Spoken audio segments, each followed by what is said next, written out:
you definitely can more regulate what the kids, I know that's who it's for, are watching if they have to pay for it. Yeah. And we're going to give a quick review of all the matches as far as, who won, and then we'll speak about, which surprises you the most. Of course, the first match of the night was Christian and Shelton Benjamin, which Christian won. The next match that came afterwards was the Intercontinental Championship match, which is defended on SmackDown, but the pay-per-view, it was between John Morrison and Drew McIntyre, and Drew McIntyre came out as the new Intercontinental Champion.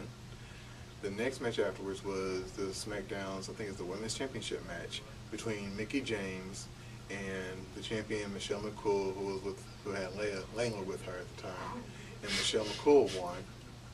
Ugh. The next match was the tables match, which was for the WWE Championship.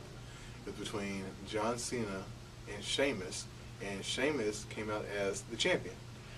The fifth match on the card was the chair match between Batista and The Undertaker for the World Heavyweight Championship, and The Undertaker came out with the belt.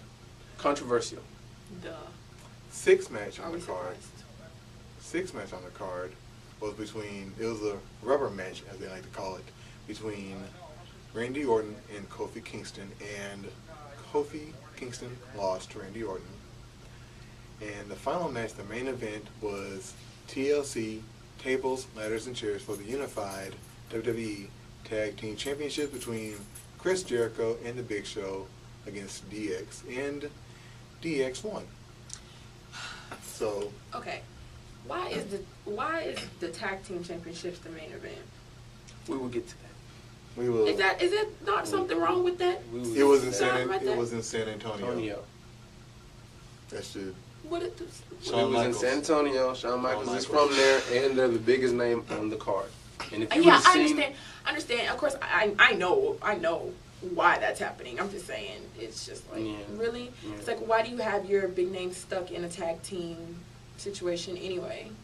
But those were the two biggest names on the card to me, was Chris Jericho and Shawn Michaels. So they had them in the Not Triple H.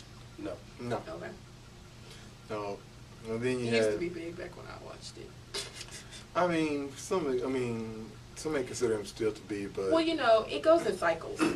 You have your ups and downs when you're real. Because, like, Chris Jericho, like, 3 years ago, you were like, who the fuck? And then, like, before that, he was on VH1. And then before that, he was hot shit, when he was messing around with Stephanie. Yeah. Oh, the good old days. But he's hot shit now. The good old days when he used to charge Stephanie up. Oh. Just like Kurt Angle did. But No, Kurt Angle never charged Stephanie up like Eric Chris Bischoff Jericho. did. No, ain't nobody ever did Stephanie Eric like Chris Bischoff Jericho. tongued Except for her. The Rock. Except for The Rock. Eric Bischoff tongued her in the office. Okay, no, but I mean charge her up. Like, dirty, disgusting, filthy, bottom-feeding trash bag. Oh, and then everybody would just, the good old days. Gosh, okay, continue. Sorry.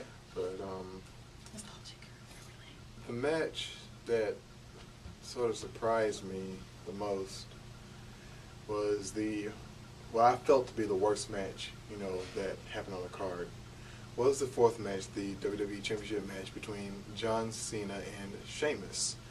And really, I'm not saying Sheamus wasn't ready or isn't ready to become the WWE champion and have his, the responsibilities bestowed upon to him.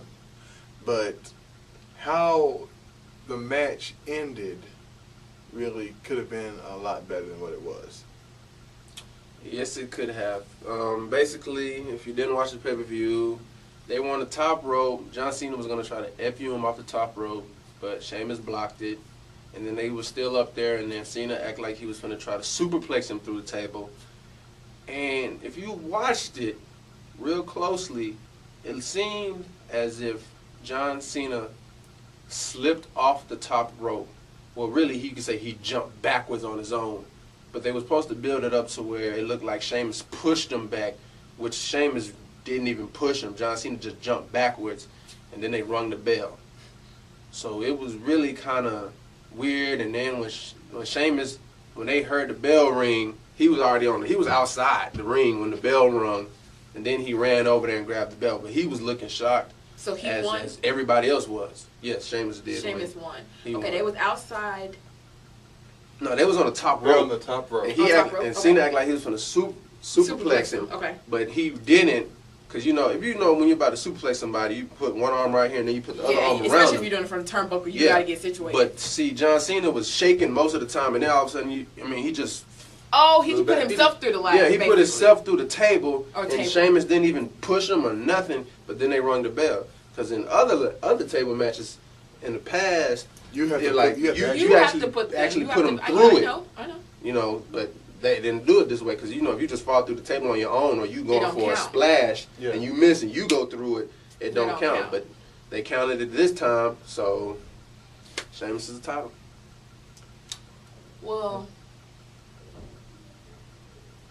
I don't like John Cena, so it's gonna be. I mean, okay, evidently Sheamus was supposed to win, and John Cena just fucked it up royally. That's the only thing that you can. Because from what you're saying, he was standing up on the thing, and he just jumped and put himself through there. Yeah, like, why I guess Sheamus, he didn't give him the motion of pushing him. Yeah. And Cena just... And they just went standing back. body to body. You couldn't tell him, okay, push me, I'm gonna jump through. Like, see, that's why John Cena sucks. He don't even have enough talent to finish the goddamn match the way it's supposed to be. I mean, they packaged him like Hogan to where he just do a few simple moves. 5 moves. And then just take the beating 5 for the rest of the moves. match and then just come on strong in the end. It's a shoulder. I used But to know all of them. the ladies love to cheer for him and the little kids love to cheer for him. Not so. this lady. Nope. Negative. The second best match on the card was between Randy Orton and Kofi Kingston. The second best match. Second best. I love Kofi. Randy. So I said what? Kofi, like when he first came out, I was like, what did I say? I said he's gonna be watch. And if you like, so you go back to when they were in Madison Square Garden, that night made Kofi Kingston. See, I haven't seen that. What pay-per-view Yes, is it that? was a Raw. It was It was a Raw. Mhm. This year? Yes. 2 weeks Okay. ago, wasn't it? 3 weeks ago. 3 weeks ago. So 3 or 4. 3 or 4 weeks ago. Check that out. I'm gonna check it out. YouTube it. But that night, Kofi Kingston completely went off on Randy Orton. And, you know, they've had a good back and forth so far. And, you know, whether it lasts till WrestleMania, I doubt. But, you know, it was pretty good. The match was pretty good. And in San Antonio, you know, I honestly, the crowd was honestly cheering for Randy Orton to win. Who's facing who's heel? Randy Orton was the heel. Mm. Randy Orton was the heel. Kofi Kingston's the face, but you know it's just the fact that you know Randy Orton's Randy Orton. Yeah. Even I was cheering for Randy Orton to win. Randy Orton's my favorite wrestler in the WWE. I don't have a favorite wrestler right now because I haven't watched it in a while. But Randy Orton, but you know, I used to like Randy Orton. like, When he did the snake thing, when he used to do the snake thing. he still does it. He did Oh, this. okay. He did Viper. that. Yeah. Well, he stopped for a while, and then he brought it back. And I think it depends if he's heel and face. When he's face, he doesn't do it. When he's heel, then he'll do it. He has to be an asshole. He's great doing it. Yes, he is. He's great doing it. You He's know. a good heel. Yes. Probably the best. Since That's when? right. Since The who? best heel today. Today. I was about to say. Today. Let's not get started on that. But What? Randy Orton, he you know, he blocked. No, actually Kofi he dodged. Kingston? He dodged the trouble. The Trouble in Paradise. Trouble in Paradise, and then he got Kingston up. RKO. Boom. It was over. 1, 2, 3. And then there was a spot where Randy Orton was gonna kick, was gonna do the kick to the skull, but Kofi blocked it with his arm, and then Kofi sold the injury to his arm. He sold it real good, and Randy Orton, being a good technical wrestler as he is, and a good storyteller in the ring, he started going to work on his arm, and then he went into the Viper mode. He was finna hit the RKOs, and Kofi missed the Paradise, and then RKO, and then it was over with. You know, the one thing that does trip me out about Kofi Kingston is, you know, how in his entrance now, they introduce him as someone from Ghana, West Africa. Yeah. But he still keeps up this Jamaican gimmick. It's just like, why? Yeah, it makes no sense. Well, whenever he first came out, I remember a lot of people was getting on him for that, which really is not his fault. It's, you know, WWE's fault for